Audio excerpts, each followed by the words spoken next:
Hi, I'm Tom Knight with the Atlanta Institute of Music and Media. It's Thursday, May 7th, 2015, and joining us today via FaceTime is AIM alumnus Stephen Freeman, who is currently on tour with the one and only Mary J Blige. How's it going, man?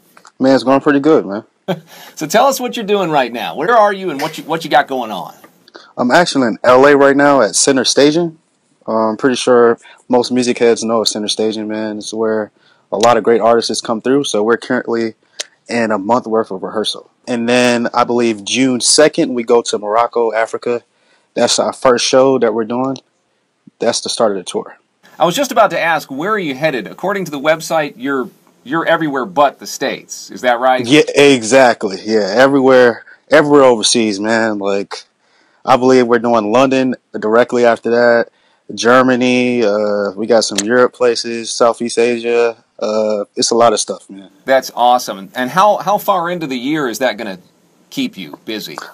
I believe it's going to be all the way to August or September before we take a good break, going up until the following year. Right on, right on. Is there any plans at all? Any chance you might come through the States or Atlanta? We do have one show that I invite a lot of people to come out to, is the Essence Festival. That's going to be in New Orleans. Oh, okay. All right, that's close enough. That's close enough. Yeah, that's the closest it gets. Well, tell me how did you come to work with Mary? How did this gig happen for you? Actually, the music director, Rex Hardy Jr. Pretty sure a lot of people heard of him. He's been drumming for Mary for, I say, 10, 11 years. So, I'm good friends with him, man. He found a video over social media with me, and ever since then, he connected me. We connected over, I believe, Facebook. He saw a video, and he hit me up, and we exchanged numbers, and ever since then, we've been good friends. We do studio work together, and I built a relationship with him. And he was like, "Hey, man, I got an opportunity for you." And I'm like, "Man, I hope it's the opportunity I'm thinking about." And when he was like, "Mary J Blige," I mean, I lost my mind. I'm like, "Are you serious? Like the Mary J Blige?" He's like, "Yeah. I want to try you out, man, to see how you do." And that was last year, 2014, in September. And ever since then, I've been on the gig. So, man, if there has ever been a better testimony to the power of social networking, I don't know if I've heard it. That's awesome. yeah. That is yeah, really man. something else. What's it feel like to be on stage with an icon? Actually, I've just recently got over the whole not being shy around her or nervous around her factor. But when I first met her, man, I was speechless, dude. Like, she's like, "Hey," because she knew my name, because Rex told her a lot about me. She knew my name. She's like, "Hey, Steven, how you doing?" And I was just like, "Hi." But man, she's a really amazing person, amazing artist. I didn't know that she knew as much musically about the different instruments and vocal singers that she does. If she hears one thing that's not on, she can hear it, man, out of the whole band. She's amazing.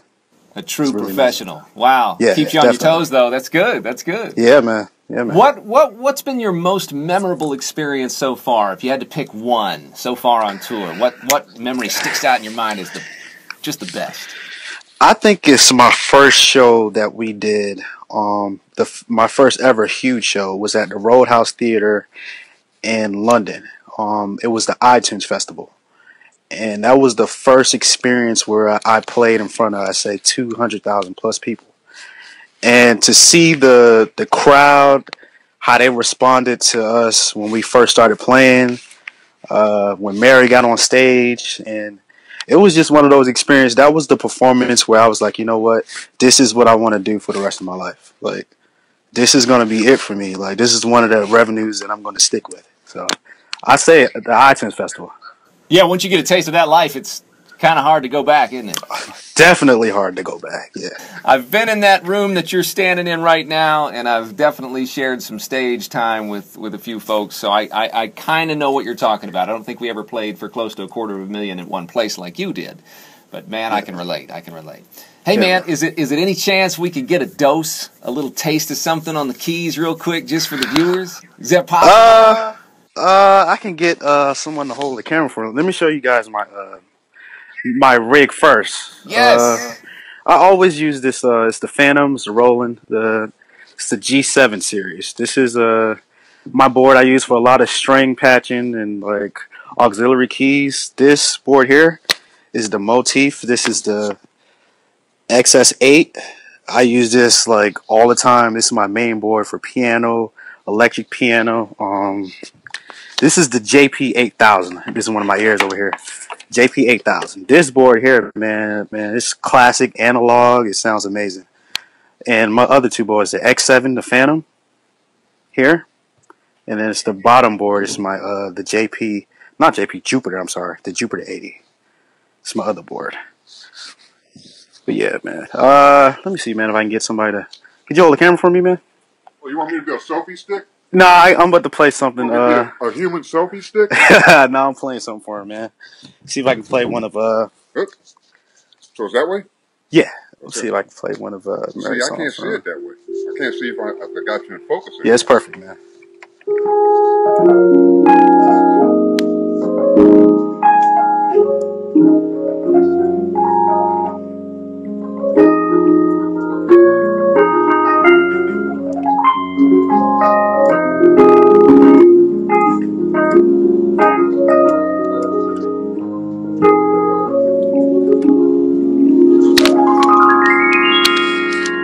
It's pretty much, man.